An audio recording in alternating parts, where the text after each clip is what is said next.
मतलब ये है कि उसकी नमाज अल्लाह के यहाँ कबूल नहीं हो रही है। क्यों? अगर कबूल होती तो इसकी नमाज इसको बुराइयों से रोकती।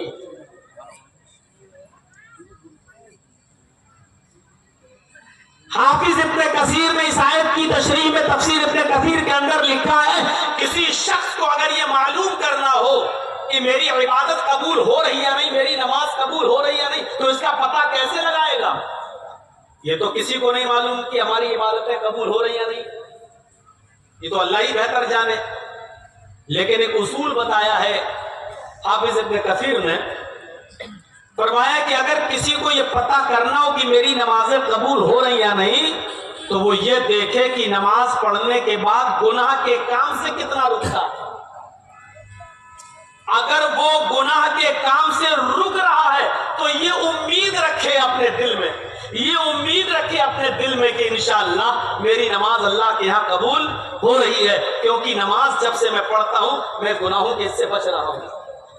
और अगर नमाज पढ़ता जा रहा है, सूद ब्याज खा रहा है, नमाज पढ़ता जा रहा है, बैंक से इंटरेस्ट ले रहा है, नमाज पढ़ता जा रहा है, लॉटरी खरीद रहा है, नमाज पढ़ता जा रहा है, शादी में जहेज मांग रहा है, नमाज पढ़ता जा रहा है, मोटरसाइकिल की डिमांड भी कर रहा है, नमाज पढ़ता जा रहा है, जुआ खेल रहा है, नमाज पढ़ता जा रहा है, शराब भी पी रहा है, नमाज पढ़ता जा रहा है, लड़कियों से मोबाइल पे बात भी कर रहा है, नमाज पढ़ता जा रहा है, उसके चक्कर 2-2, 5-5 से चल रहे हैं, नमाज पढ़ता जा रहा है, गर्लफ्रेंड बनाए हुए है,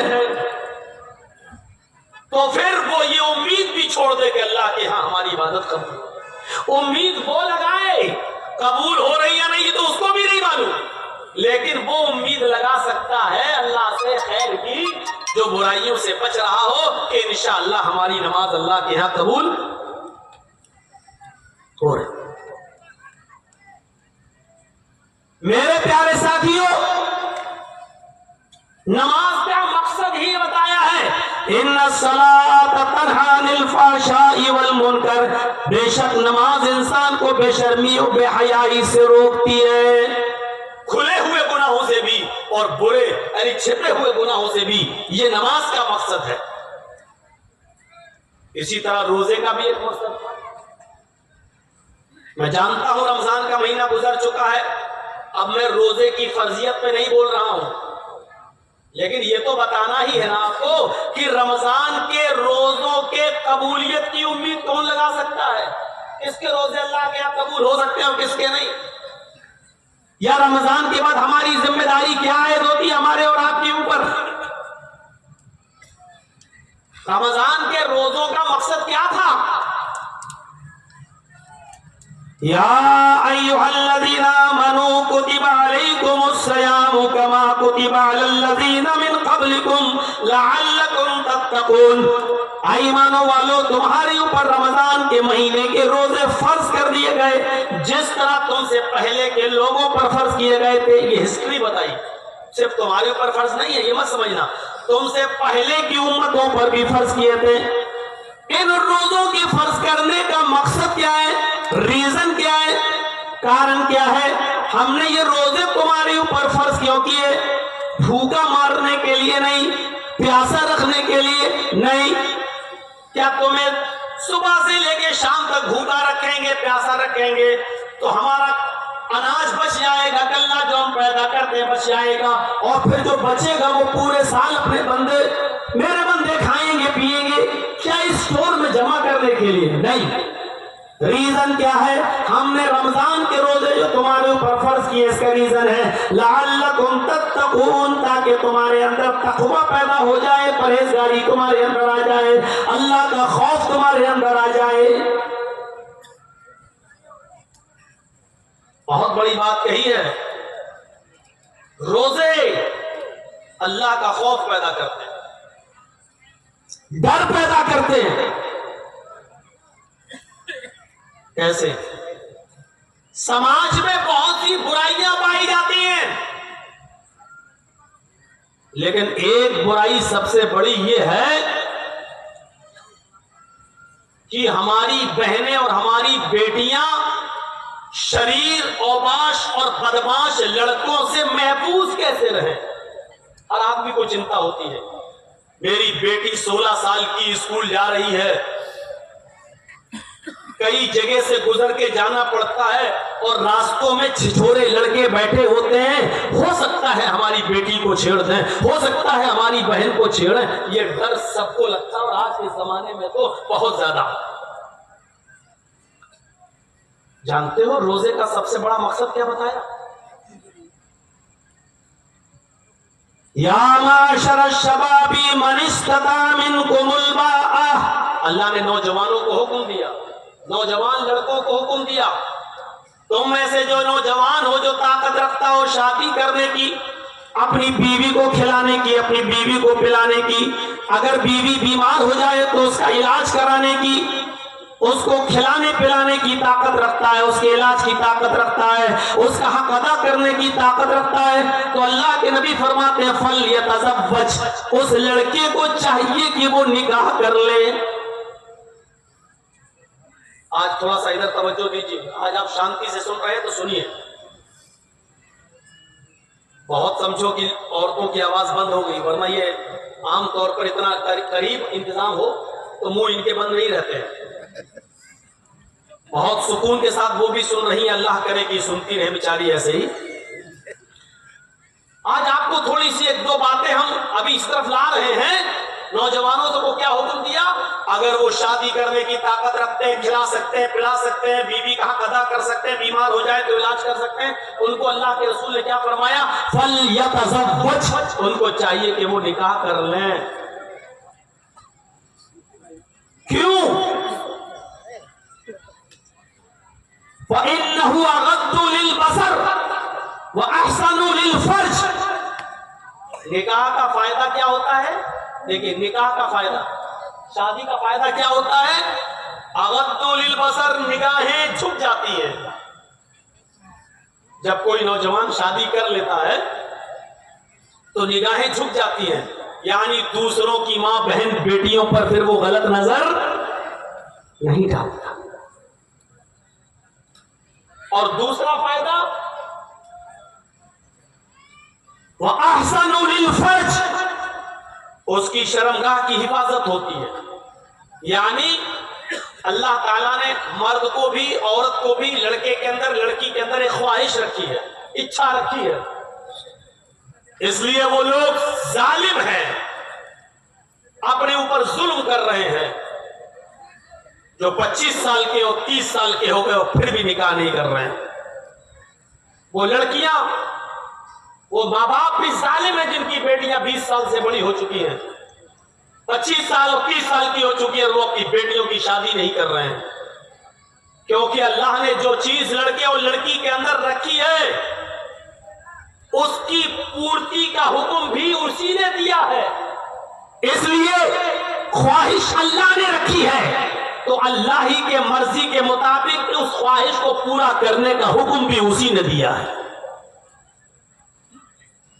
अगर उन लड़कों को और उन लड़कियों को जायज तरीके से अगर ख्वाहिश की तकमील, उसको कंप्लीट करने की इजाजत समाज नहीं देता है तो समाज के अंदर बुराइयां होंगी, समाज के अंदर बुराइयां पनपेंगी, और फिर ऐसी बुराइयां पनपेंगी कि आपके कॉलेज के लड़के और लड़कियां शाम के टाइम पर आपके डैम और झील के पास जाकर यहीं पर अय्याशी करते हुए नजर आएंगे और एक दूसरे के मुंह में मुंह डाले हुए नजर आएंगे। ये मंजर आप देख लीजिए, और दूर जाने की जरूरत नहीं, आप ही के आसपास डैम होगा, झील होगा, वहां शाम के टाइम पर यह मंजर आसानी से देखा जा सकता।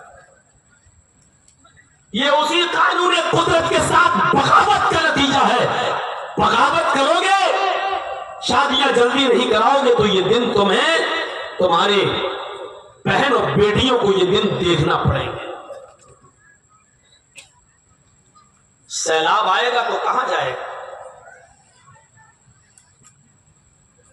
आप किसी चीज को रोक रहे हैं, बाल्टी पानी से भर रही है, भर गया, आप टोटी बंद नहीं करेंगे तो पानी फेंकेगा। आप इस ख्वाहिश की तकमील के लिए उन शादी नहीं कराएंगे तो ये गलत रास्ते अपनाएंगे और अपना रहे हैं।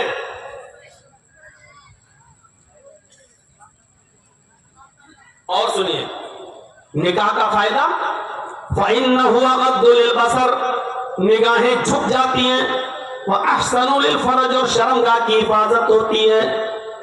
और फिर दूसरी चीज देखिए अल्लाह के नबी ने क्या फरमाई, फमन लम यस्तति, अगर किसी नौजवान के अंदर शादी करने की ताकत नहीं है, वो इतना नहीं कमाता है कि अपनी बीवी को खिला सकता, अपनी बीवी को पिला सकता है, उसके पास अपने खाने को नहीं है, सुबह खाता है तो शाम को भूखा सोता है, शाम को खाता है तो सुबह भूखा उठता है, उसके पास अपने लिए लाले पड़ रहे हैं, वो अपना गुजर बसर नहीं कर पा रहा है।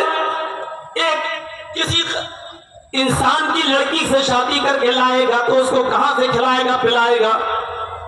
अगर वो अपनी बीवी का हक अदा करने की ताकत नहीं रखता, खिलाता और पिला नहीं सकता, तो अल्लाह के नबी सल्लल्लाहु अलैहि वसल्लम क्या फरमाते हैं, फ़अलैहि बिस्सौम, तो उस नौजवान को चाहिए कि वो रोजे रखे।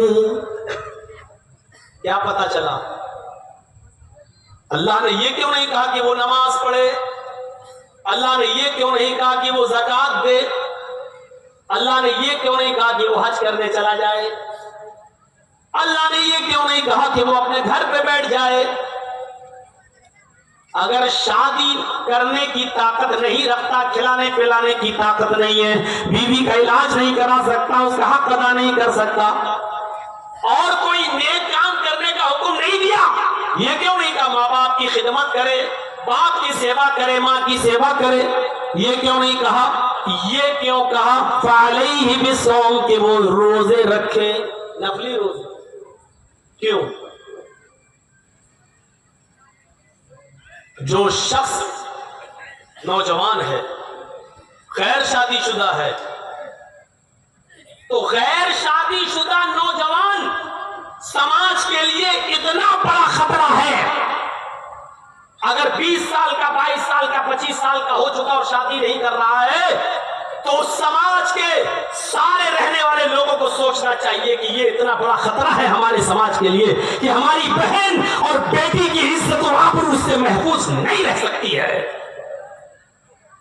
हम समाज को ललकार रहे हैं। आज एक कुर्सी रख के हमें भी चाय दे दीजिए, हम भी पीते रहे। हाँ सही कह रहा हूं, दे दीजिए थोड़ा सा, गला थोड़ा हमारा खुल जाएगा। आज मैं समाज को ललकार रहा हूं, और जितने भी समाज के बड़े बूढ़े बैठे हैं ये सुने, हिसाब किताब नहीं दे पाओगे अल्लाह के यहां। कब्र में पैर लटके हैं, आप ये काम कर लो। हमारी माँ बहन बेटियां ज्यादा सुने, आज थोड़े दूसरे टाइप की तकरीर हो रही है मेरी, सुनिएगा।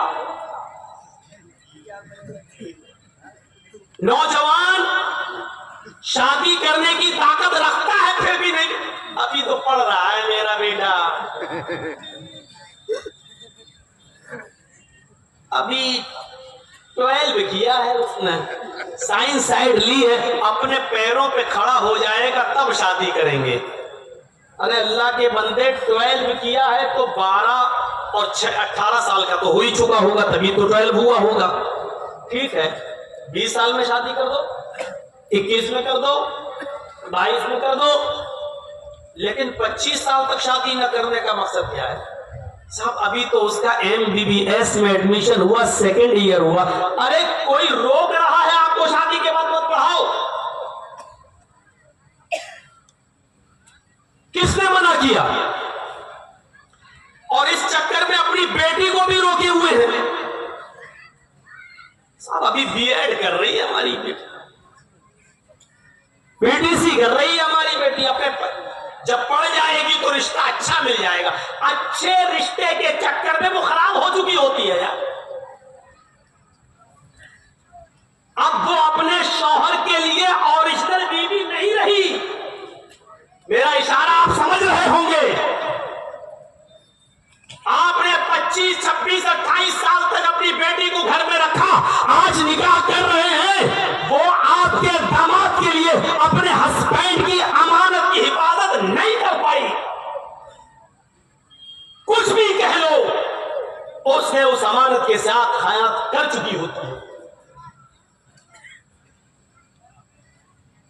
क्या वो लड़की इतनी दीनदार है जो बता देगी अपने होने वाले हस्बैंड को कि देखो स्कूल में पढ़ते थे, कॉलेज में पढ़ते थे, मेरा चक्कर भी बॉयफ्रेंड से चल चुका है और मैं उसके साथ रात गुजार चुकी हूँ, अब तुम्हें करना हो तो कर लो। इतनी ईमानदार है कोई लड़की आज के जमाने में जो बता दे? और इतना ईमानदार है लड़की का बाप जो ये कह दे कि मेरी बेटी से इस तरीके की हरकत हो गई, अब तुम्हें करना हो तो करो? ये कोई नहीं बता सकता है। ये जिम्मेदारी समाज के ऊपर आयद होती है कि लड़कियों पर नजर रखें, जब बालिग हो तो निकाह कर दें। ज्यादा से ज्यादा लड़की की उम्र कानूनी तौर पर देख लिया जाए तो 18 साल, लड़के की 21 साल। इसके बाद आप निकाह का इंतजाम करवाइए। मेरे प्यारे साथियों, अल्लाह के नबी ने क्या फरमाया कि समाज में ये नौजवान जितना बड़ा खतरा है माँ बहन और बेटियों के लिए, इस खतरे से अगर रोका जा सकता है इस नौजवान को, वो किसी की माँ बहन बेटी के ऊपर कूद पड़ सकता है, जंप लगा सकता है, किसी की इज्जत व आबरू को छलनी छलनी कर सकता है। इसलिए फरमाया नौजवानों, अगर शादी करने की ताकत नहीं है, ख्वाहिश तो है, इच्छा तो होती है, लेकिन शादी करने की ताकत नहीं है, खिलाने पिलाने की और बीवी का हक अदा करने की ताकत नहीं है, तो तुम दूसरों की माँ बहन बेटी की इज्जत व आबरू की हिफाजत तभी होगी फ़अलैहि बिस्सौम, इसको चाहिए कि रोजा रखे। यानी अब रोजा ही रखने से नौजवान के अंदर तकवा पैदा हो सकता है और रोजा दूसरों की माँ बहन बेटी की इज्जत इसके अंदर पैदा करेगा। मेरे भाइयों, अंदाजा लगाया रोजे का मकसद? रोजा तकवा पैदा करता है।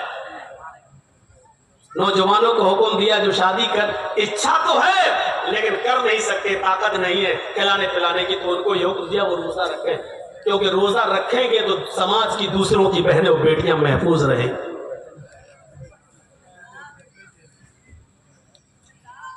मौलाना, बात तो आपकी ठीक है, आप बताइए 30 रोजे तो अल्लाह अल्लाह करके रखे मौलाना साहब, गर्मी पड़ने लगी, अब मौलाना साहब एक और हुक्म दे रहे हैं और कह रहे हैं जो नौजवानों की शादी नहीं हुई वो ज्यादा से ज्यादा नफली रोजे रखे। अब लोग हर रोजे तो रखे नहीं जा रहे नफली, इसीलिए तो कह रहा हूं निकाह करो, इसीलिए तो कह रहा हूं समाज में इसकी फिक्र होनी चाहिए। समाज में मस्जिद बनाने की फिक्र होती है, मदरसा बनाने की फिक्र होती है, कब्रिस्तान बनाने की फिक्र होती है। कोई लड़का किसी लड़की को लेके भाग जाए तो पंचायत बैठती है और हमेशा पंचायत में लड़के वालों पर जुर्माना लगता है। तेरा लड़का फला की लड़की को लेके भागा है, या तो शादी करो, और शादी नहीं करता है लड़का तो 5 लाख रुपया, 2 लाख रुपया, 3 लाख रुपया। भाई लड़की की तो इज्जत चली गई। पता नहीं कौन सा समाज है ये लड़कों को सजा दिलवाता है, कहता है कि तुम दो पैसा जुर्माना, जबकि भागने में लड़की का भी रोल रहा है। लड़की जब तक घर से न भागना चाहे, किसी के बाप की ताकत नहीं है कि उस लड़की को जबरदस्ती कोई भगा ले जाए, लेकिन समाज के सरपंच और चौधरी यह तरफा फैसला करते जुर्माना लड़के पर लगता, तुम 2-4 लाख रुपया, तुम 2-3 लाख रुपया, जबकि भागने में रोल उसका भी रहा है।